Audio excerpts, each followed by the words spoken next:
Hi everyone, my name is Jasmine Santana. Hello, my name is Jesus Mendoza.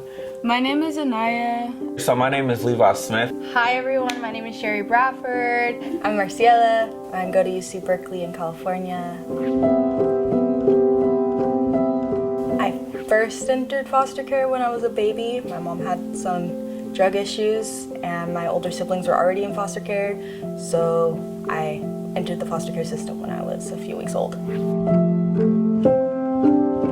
I moved around a lot in the foster system. I went to a lot of different schools. My high school transcript alone, I went to 6 different schools. So moving around and having to constantly change schools was a lot. I was born and raised in the San Fernando Valley, and I currently go to the University of California, Los Angeles. I think one of the biggest things growing up is I didn't really have like a support system between like my foster parents through like my social workers, and I didn't have a lot of people who knew about like the college life, so I didn't know like how I would get into college and if I was going to be able to afford it. My foster parents were financially abusive, so a lot of the money that I would get for school they would take and use it for their own desires or whatever they wanted. And eventually, like when I was 21, they weren't getting any more money for me, so they kicked me out, so I was homeless for a little bit. I'm going to school at Antelope Valley College, and I'm studying biology and pre-med.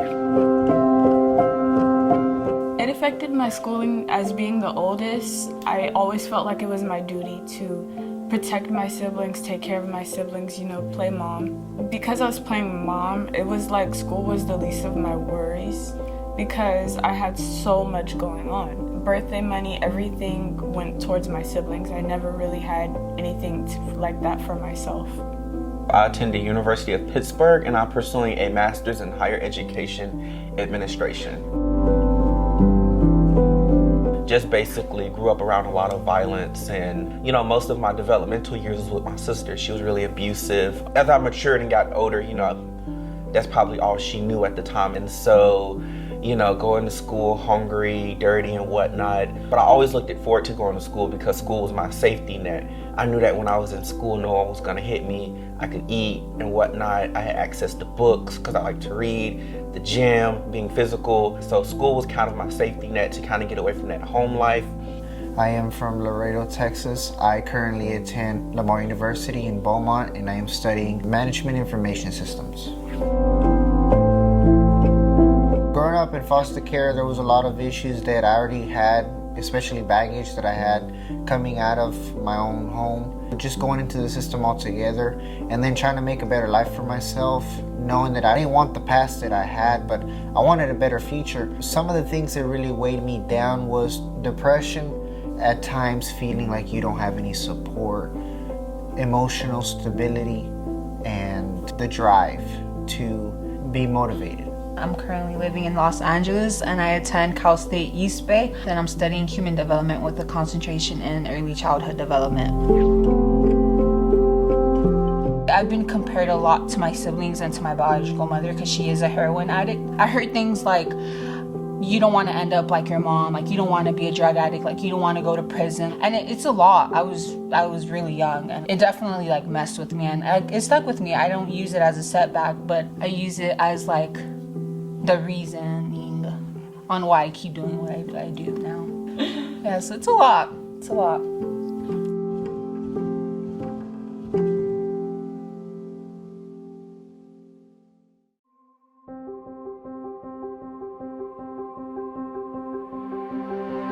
Whether we're with foster homes or with actual family members, like it's not the same. Like when us youth like think it's college, like it's like out of high school, they think it's just like that's it, like everyone's going to leave or like everyone's just going to doubt you, like oh yeah, you're going, but are you going to make it?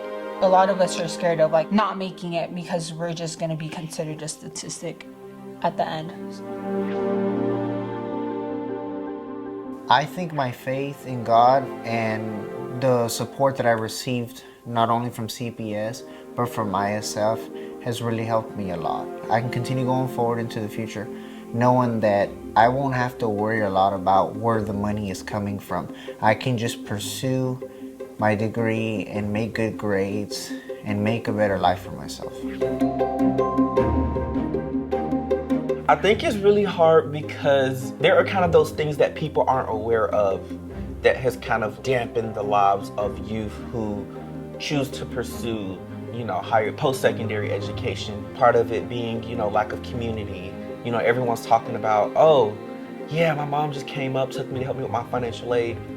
I didn't have that opportunity. I could barely get my caseworker to get me all the forms I needed for FAFSA.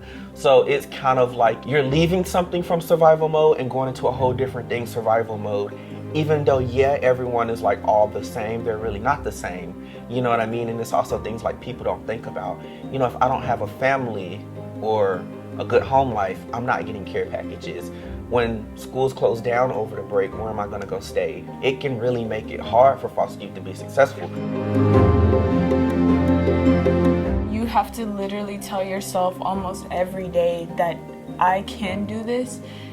Just because we may not see it or it's not the norm to do, we just have to keep ourselves motivated. And a lot of people think about foster youth as like we're resilient and we're courageous and we've gone through a lot. But I just want to remind people that when we're in the system, we're children, like we're kids. A lot of people forget like that childhood trauma translate into adulthood, and it's really hard because like there's sometimes in class where it's like a student will talk about like, oh my gosh, when I was a child I went to the playground and da-da-da-da. A lot of these foster youth individuals have to go to a playground but are also like the mom or the parent. So I think too, like just reminding people that we were children when a lot of stuff happened, and yeah, we overcame it and we're resilient, but at the end of the day, I think we're just everyday normal people that just overcame something and are just trying to get by and just trying to have opportunities that weren't present like because of our situations. And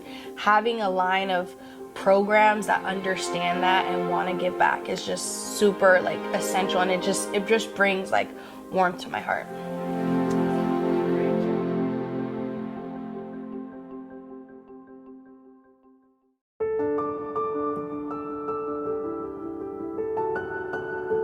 ISF helps a lot. They provide a scholarship, like financial help, and they also have like a mentor, and there's like a network of people that you can reach out to for help if you have questions. And I think especially a lot of college students, they reach out to their parents for a lot of advice or help on how to navigate basic things like housing, finances, basically any question that a young adult would have. But most foster youth don't have that. For being able to reach out to your mentor through ISF has helped a lot with any questions that I have about normal things, and ISF helps a lot with that. ISF has been the most consistent and also the most intimate. And when I say that, reason being my mentor. Other organizations, they say they'll give you a mentor, but you're not gonna ever talk to that person. You'll never see that person. Just this weekend, I had the opportunity to meet my mentor in person, and if we don't talk once a month, we talk at least twice a month and whatnot. There are a lot of things I have to work through while also having to work through my traumas of healing my inner child as a former foster youth, kind of reconciling with parents. So just having a mentor who looks like me, who gets it, who understands. My mentor, Stacy Palmetry, he's a very great man. He's very wise, and I'm really thankful for him because we've had lots of talks Thursdays or Saturday nights or whenever we had the time to make it, and he pours into me things that I never thought I would really benefit from knowing.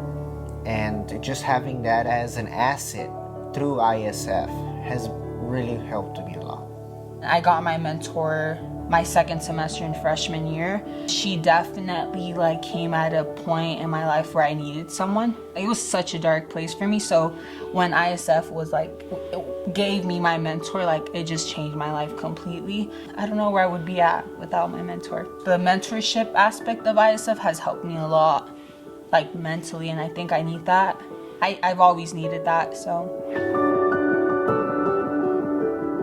The leadership conference is amazing. Like I said before, this one is different. ISF is engaged, they're committed, and they're intimate.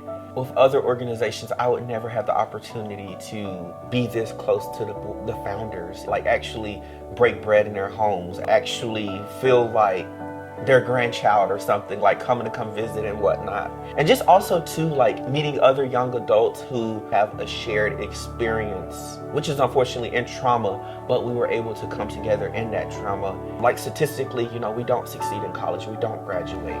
But just to hear like there's another graduate student who's getting a PhD, you know, that's something great. That's something people don't hear about. And it's very uplifting to be around people who, yes, they have overcome some very traumatic and hurtful things, but at the end of the day, they still see the silver lining in life. I'm really thankful for this retreat. I really do believe it has helped me a lot, especially the segments that we had over financial stability and finance, and the talks of these other young men, Jackie and Brian, that have come and given their stories and poured their heart out to us and told us how hard it was for them. I really like Jackie's story because our stories match up a lot. To see that he has overcome so much throughout the years and to see where he's at right now, it's mighty and it's really encouraging. It happened so fast. A month ago, I was like, oh yeah, I'm going to Texas in a month. And then in a blink of an eye, I was like, I'm going to Texas this weekend. And I packed so last minute. Currently, right now, like my mental health is not okay.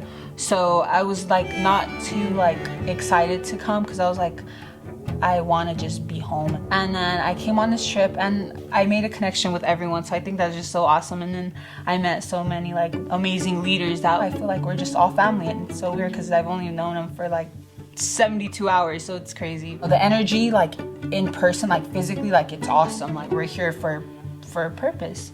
I've gained so much knowledge, and just also being able to have an opportunity to talk to people who are like me, who understand me, it's just like an eye-opener. And then also it's kind of like a little break. So I think ISF is much more than just like a program that helps you like with financial services. It's essentially a family, but I still have like a family outside. Even if like the family that like I was born into isn't a family, I still have like that system of network. ISF is awesome.